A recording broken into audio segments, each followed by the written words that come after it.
Kollam Kundara railway പാളത്തിൽ telephone post വെച്ച സംഭവത്തിൽ പ്രതികളുടെ മൊഴി രേഖപ്പെടുത്തി NIA. മധുര RPF വിഭാഗവും പ്രതികളെ ചോദ്യം ചെയ്തു. ഇരുവരെയും ഇന്ന് കോടതിയിൽ ഹാജരാക്കി റിമാൻഡ് ചെയ്യും. കേസിന്റെ ആദ്യഘട്ടത്തിൽ പോലീസിന്റെ ഭാഗത്തുനിന്ന് വീഴ്ചയുണ്ടായതായി ആരോപണമുയരുന്നുണ്ട്. വിവരങ്ങളുമായി മനോജ് ചേരുന്നുണ്ട്. മനോജ്, എന്തൊക്കെയാണ് വിശദാംശങ്ങൾ? രണ്ട് പ്രതികളെയാണ് കഴിഞ്ഞ ദിവസം പോലീസ് കസ്റ്റഡിയിലെടുത്തത്. അതായത് CCTV ദൃശ്യങ്ങളുടെ അടിസ്ഥാനത്തിലാണ് ഈ അരുണെന്നും രാജേഷെന്നും പറയുന്ന രണ്ടുപേരെ കസ്റ്റഡിയിലെടുക്കുന്നത്. തുടർന്ന് ഇവരെ ചോദ്യം ചെയ്ത് വരികയായിരുന്നു. NIA ഉൾപ്പെടെ ഇവരെ ചോദ്യം ചെയ്തു എന്നാണ് ലഭിക്കുന്ന വിവരം. അതായത് NIA ഉദ്യോഗസ്ഥർ കഴിഞ്ഞ ദിവസം തന്നെ ഈ കുണ്ടറയിലേക്ക് എത്തി സ്റ്റേഷനിലേക്ക് എത്തി ഇവരെ ചോദ്യം ചെയ്യുകയായിരുന്നു. അതോടൊപ്പം തന്നെ RPFന്റെ മധുര വിഭാഗം എത്തിയിരുന്നു, അവരും ചോദ്യം ചെയ്തിട്ടുണ്ട്. അതോടൊപ്പം സ്പെഷ്യൽ ബ്രാഞ്ച് അടക്കം, അതായത് ഓരോ വിഭാഗങ്ങളും ഇവരെ ചോദ്യം ചെയ്യുന്നുണ്ട്. കാരണം ഇവരുടെ ഉദ്ദേശം എന്തായിരുന്നു എന്നുള്ളതും അതോടൊപ്പം തന്നെ വലിയ തരത്തിലുള്ള ഒരു അപകടം ഉണ്ടാക്കാനാണ് ഇവർ ശ്രമിച്ചിട്ടുള്ളത്. അതായത് ഒരു ടെലിഫോൺ പോസ്റ്റ് കൊണ്ട് ഈ കുണ്ടറ ആറുമുറിക്കടയിലെ ഈ റെയിൽവേ ട്രാക്കിൽ അതിന് കുറുകെയായി വയ്ക്കുകയായിരുന്നു. ആദ്യം പോലീസ് എടുത്ത് മാറ്റിയെങ്കിലും പിന്നീട് വീണ്ടും അവർ അത് ആവർത്തിച്ചു എന്നുള്ളതാണ്.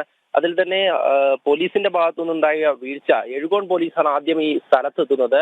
വിവരമറിഞ്ഞ് പോലീസ് എത്തി. അതിനുശേഷം ഇതിനെ വശത്തേക്കെടുത്ത് മാറ്റിയിട്ട ശേഷം പോലീസ് അവിടെ നിന്നും പോവുകയാണ് ഉണ്ടായത്. അതായത് മറ്റു തരത്തിലുള്ള ഒരു അന്വേഷണമോ അല്ലെങ്കിൽ പരിശോധനയൊന്നും ആദ്യഘട്ടത്തിൽ നടന്നിരുന്നില്ല. വീണ്ടും ഇത് ആവർത്തിച്ച സമയത്ത് കുണ്ടറ പോലീസ് എത്തുകയായിരുന്നു. അതിനു പിന്നാലെയാണ് ഈ സംഭവം പുറം ലോകം അറിയുന്നത്. അതോടുകൂടി പോലീസും പിന്നീട് അന്വേഷണത്തിൽ ഏർപ്പെട്ടു എന്നുള്ളതാണ്. ആദ്യം റെയിൽവേ വിഭാഗമാണ് ഇത് സംബന്ധിച്ച് അന്വേഷണവുമായി മുന്നോട്ട് പോയത്. റെയിൽവേ പോലീസ് ശേഖരിച്ചിട്ടുള്ള CCTV ദൃശ്യങ്ങളാണ് പിന്നീട് പോലീസിന് ഉൾപ്പെടെ കൈമാറിയത്.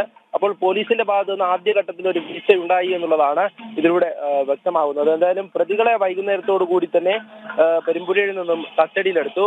ഈ രണ്ടുപേരും ക്രിമിനൽ പശ്ചാത്തലമുള്ളവരാണ്. ഒരാളുടെ പേരിൽ 11 കേസും മറ്റൊരാളുടെ പേരിൽ 4 കേസും ഉണ്ട് എന്നാണ് ലഭിക്കുന്ന വിവരം. അതായത് SIA ഉൾപ്പെടെ ആക്രമിച്ച പ്രതികളാണ്. അതുകൊണ്ട് തന്നെ ഗൗരവമായി തന്നെയാണ് ഈ വിഷയം കാണുന്നത്. കാരണം 3:30 വരുന്ന പാലരുവി എക്സ്പ്രസ് ലക്ഷ്യമിട്ടുകൊണ്ടായിരുന്നു ഈ പ്രതികൾ ഈ ട്രാക്കിലേക്ക് ഈ പോസ്റ്റ് കയറ്റി വെച്ചത്. എന്തായാലും അത് വലിയ തരത്തിലുള്ള ഒരു അപകടത്തിലേക്കായിരിക്കും വഴിവെക്കുക. അത് അറിഞ്ഞുകൊണ്ട് തന്നെ ബോധപൂർവം തന്നെയാണ് ഇക്കാര്യം ചെയ്തിട്ടുള്ളതെന്ന് മനസ്സിലാകും. എന്തായാലും ഇത് സംബന്ധിച്ച് കൂടുതൽ അന്വേഷണം നടന്നു വരികയാണ്. പ്രതികളെ ഇന്ന് കോടതിയിൽ ഹാജരാക്കി റിമാൻഡ് ചെയ്യുമെന്നാണ് ലഭിക്കുന്ന വിവരം. മനോജ്, NIA ഇവരുടെ പ്രതികളുടെ മൊഴി എടുത്തിട്ടുണ്ടെന്നാണ് പറയുന്നത്. എന്താണ് ഇവർ മൊഴി നൽകിയിരിക്കുന്നതെന്നിൽ എന്തെങ്കിലും വ്യക്തതയുണ്ടോ?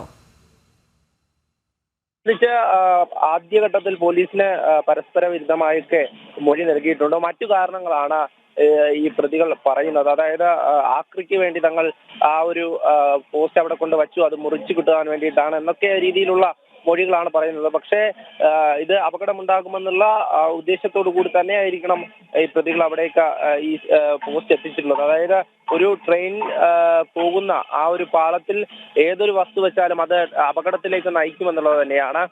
എന്നാൽ ഇത്രയും വലിയൊരു പോസ്റ്റ് അവിടെ കൊണ്ട് വയ്ക്കുമ്പോൾ കൃത്യമായും അപകടമുണ്ടാകുമെന്ന് മനസ്സിലാകും. എന്നിട്ടും അവർ അത് കൊണ്ടുവച്ചു എന്നുള്ളതാണ്. എന്തായാലും ഇതുമായി ബന്ധപ്പെട്ടാണ് NIA ഉൾപ്പെടെ ഇവരെ ചോദ്യം ചെയ്ത് വരുന്നത്. മനോജ്, കൊല്ലത്ത് നിന്ന് മനോജാണ് വിവരങ്ങൾ നൽകിയത്. കുണ്ടറ റെയിൽവേ പാളത്തിൽ ടെലിഫോൺ പോസ്റ്റ് വെച്ച സംഭവത്തിലാണ് പ്രതികളുടെ മൊഴി NIA രേഖപ്പെടുത്തിയിരിക്കുന്നത്. അതുപോലെ തന്നെ മധുര RPF വിഭാഗവും പ്രതികളെ ചോദ്യം ചെയ്തിട്ടുണ്ട്. ഇന്ന് കോടതിയിൽ ഹാജരാക്കി പ്രതികളെ ഇന്ന് റിമാൻഡ് ചെയ്യും.